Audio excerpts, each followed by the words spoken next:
தந்தையின் கண் முன்பே 24 வயது மகனை விழுங்கிய குரங்கணி அருவி. பதறி அடித்துக் கொண்டு தேடிய நண்பர்கள், உறவுகள். ஆபத்தான பகுதிக்கு அழைத்து வந்து மகனை இழந்து விட்டேனே என கதறி துடிக்கும் தாய் தந்தையர். கேரள மாநிலம் மேற்கு தொடர்ச்சி மலைப்பகுதியின் எல்லையில் அமைந்திருக்கிறது குரங்கணி சம்பலாறு அருவி.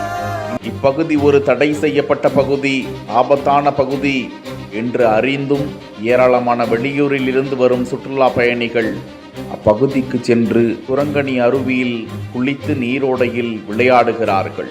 இந்த நிலையில் கன்னியாகுமரி அகஸ்தீஸ்வரம் வட்டார வளர்ச்சி அலுவலர் புஷ்பரதி தனது அலுவலகத்தில் உடன் பணிபுரியும் அலுவலர்கள் மற்றும் குடும்பத்தினரோடு சுமார் 25 நபர்களாக குரங்கணி அருவி நீரோடை பகுதிக்கு வந்து குளித்து கொண்டிருந்தனர்.